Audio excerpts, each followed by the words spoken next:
नमस्कार सभी को मेरा। आज हम बच्चों पढ़ रहे हैं कारक प्रकरण।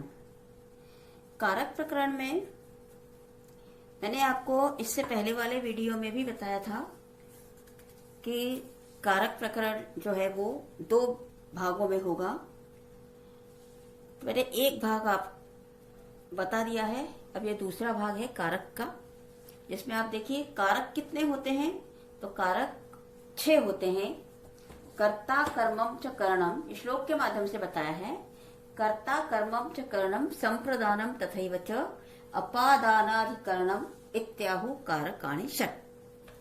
कर्ता, कर्म, करण, संप्रदान और उसी तरह से अपादान और अधिकरण, ऐसे 6 कारक कहे जाते हैं। पहले भाग में मैंने आपको कर्ता कारक, कर्म कारक और करण कारक समझा दिए थे। अब इस बार मैं आपको बता रही हूं संप्रदान कारक, अपादान कारक और अधिकरण कारक।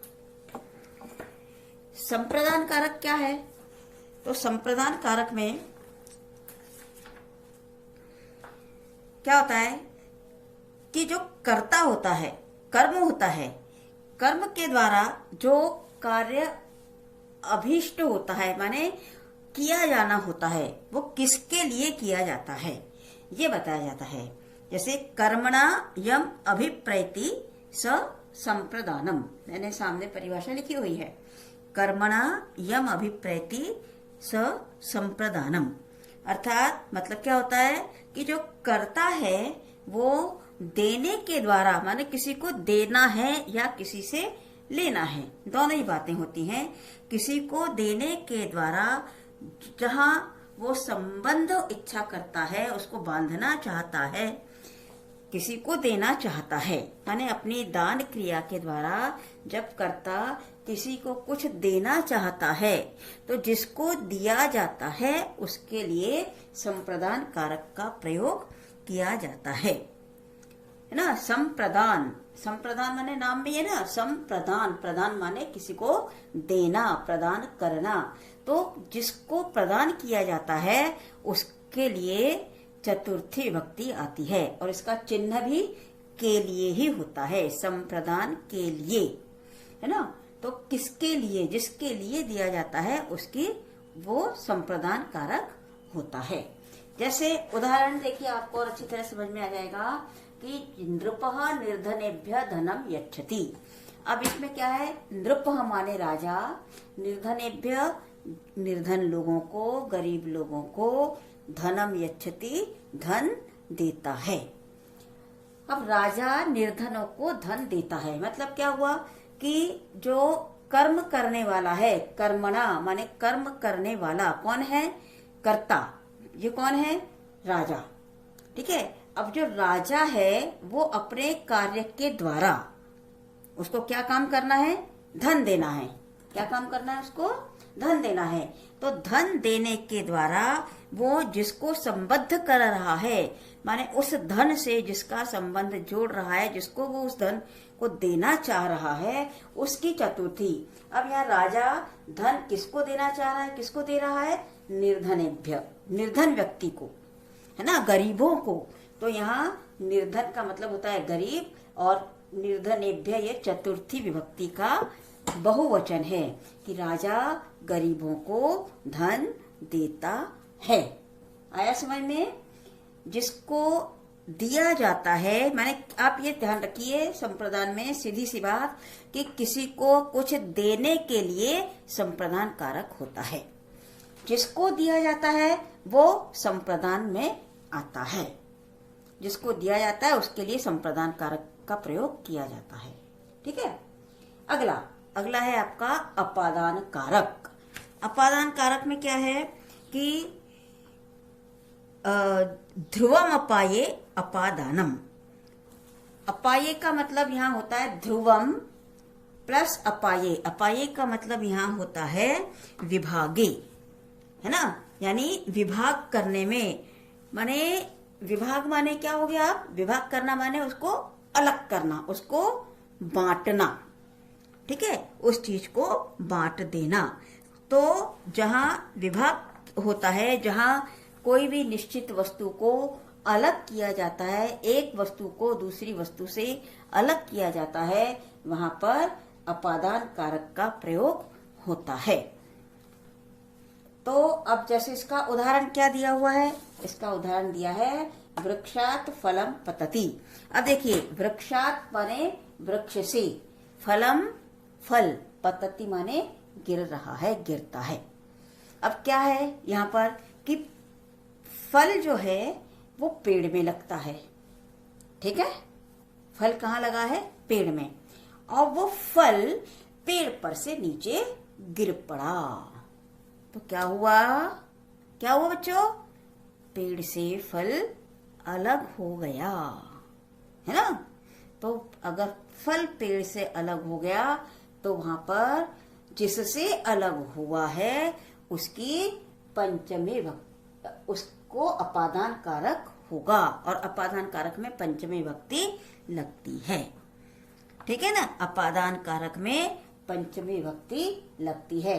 अब इसमें क्या है, ध्रुव माने पेड़ जो है ये तो ध्रुव माने निश्चित है, अपनी जगह पर रहेगा, ठीक है, और उसमें लगा हुआ जो फल है ऊपर वो आकर नीचे गिर पड़ता है। तो पेड़ से फल नीचे गिरा है, इसलिए यहाँ पर हमने पेड़ का अपादान कारक हो गया, माने पेड़ की, ध्रुव वृक्ष की पंचमी भक्ति हमने यहाँ पर लगा दी। समझ में आया कि अपादान कारक जो होता है उसमें जो निश्चित वस्तु होती है उससे अलग होना जहाँ होता है, तो उस निश्चित वस्तु से जो चीज अलग हो जाती है तो उस निश्चित माने ध्रुव माने अटल वस्तु की पंचमी विभक्ति होती है। जैसे एक और उदाहरण मैं आपको बताती हूँ कि छात्रः विद्यालयात् गृहं गच्छति, माने जो छात्र है वो विद्यालय से घर जा रहा है। अब विद्यालय तो चलेगा नहीं उसके साथ, है ना, छात्र ही उठकर जाएगा, तो वहां विद्यालय शब्द का जो है अपादान कारक हो जाएगा, पंचमी भक्ति आ जाएगी, तो हो गया छात्रः विद्यालयात् गृहं गच्छति। क्लियर। अब अगला आपका है अधिकरण कारक। बहुत आसान है बच्चों, अधिकरण कारक तो हम हर चीज को लेते हैं कहीं रख देते हैं, ठीक है। अधिकरण कारक में क्या होता है कि हमने हर चीज ली, पेन लिया टेबल पर रख दी, किताब ली टेबल पर रख दी, कोई भी चीज ली कहीं भी रख दी, हम उठाकर रख देते हैं। तो हम जिस चीज पर उसको रखते हैं, मान लीजिए हमने कोई पुस्तक ली और पुस्तक हमने टेबल पे रख दी, तो टेबल जो है, जो मेज जो है, उसका अधिकरण कारक होगा, ठीक है। पुस्तक जो हम टेबल पर रखते हैं तो उस टेबल का अधिकरण कारक होगा।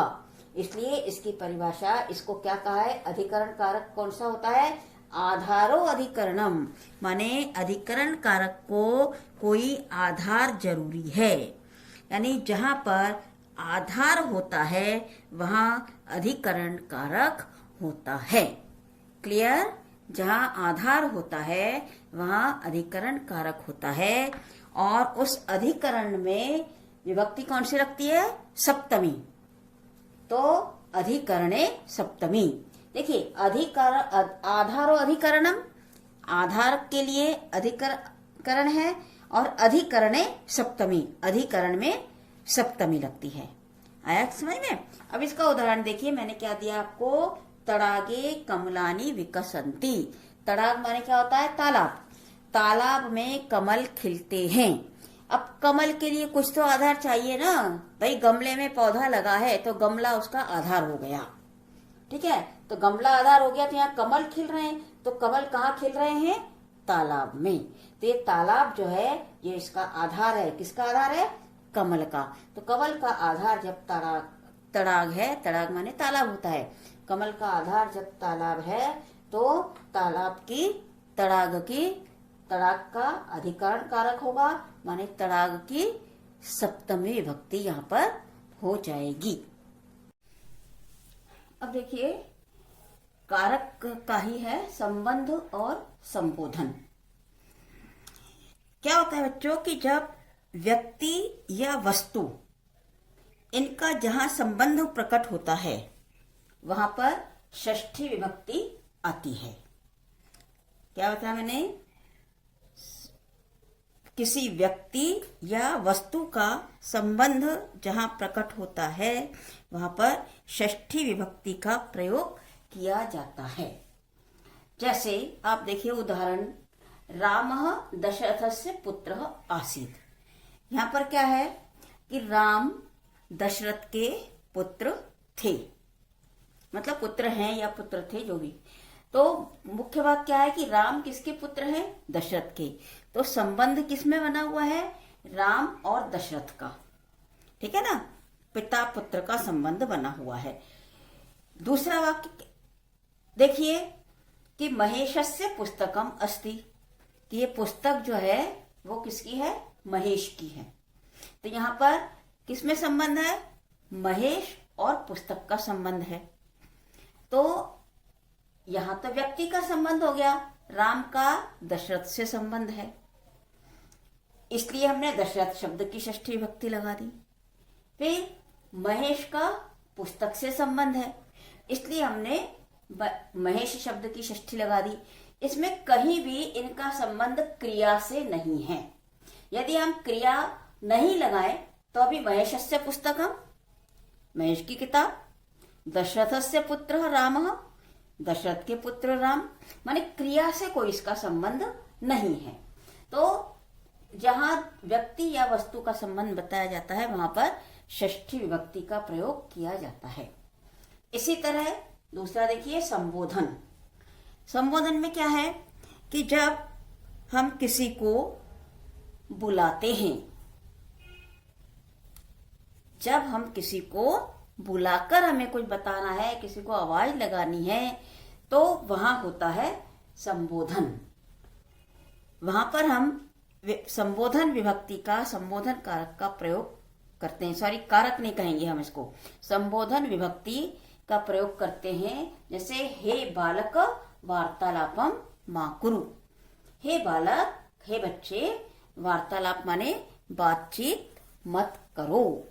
हमें ये बात उसको कहनी है। जैसे हमें किसी को बुलाना है, जब हम किसी को बुलाते हैं, जब हम किसी को आवाज लगाते हैं, जब हम किसी को संबोधित करते हैं तो वहां संबोधन का प्रयोग होता है। और हमने वाक्य लिखा है, उदाहरण, हे बालक वार्तालापम मा कुरु। हे बालक, बातचीत मत करो। हे राम अत्र आगच्छ। हे राम, यहाँ आओ। तो यहाँ संबंध किसका हो गया? मतलब संबंध नहीं, सॉरी, यहाँ हम किसको बुला रहे हैं? हम संबोधन कर रहे हैं। किसको बुला रहे हैं? बालक को बुला रहे हैं। बालक से कह रहे हैं कि बात मत करो। दूसरा मैंने आपको वाक्य बताया कि हे राम अत्र आगच्छ, माने हे राम तुम यहाँ आओ। तो यहाँ हमने किसी का क्रिया से संबंध नहीं है, हमने सीधा केवल हे राम माने हमने उस राम को बुलाया, संबोधित किया है। यहाँ हमने बालक को संबोधित किया है। तो इसलिए ये संबंध और संबोधन जो है ये संस्कृत में कारक के रूप में नहीं माने जाते। कारण क्या है इसका? क्योंकि क्रिया से सीधा संबंध न होने के कारण संबंध और संबोधन को संस्कृत में कारक नहीं माना जाता। ठीक है, क्रिया से सीधा संबंध न रखने के कारण संबंध और संबोधन को संस्कृत में कारक नहीं माना जाता। आप इस बात को बिल्कुल ध्यान रखिए, बिल्कुल मत नहीं भूलेंगे कि यदि क्रिया से संबंध होगा तो वो कारक होगा, जहां क्रिया से संबंध नहीं है तो वो कारक संस्कृत साहित्य में, संस्कृत भाषा में उसको कारक नहीं माना गया है। आई बात समझ में? अब यहाँ पर हमने कारक प्रकरण आपका पूरा किया। अगले वीडियो में मैं आपको विभक्तियों के बारे में बताऊंगी, क्योंकि विभक्ति भी दो तरह की होती हैं। एक होती है कारक विभक्ति, एक होती है उपपद विभक्ति।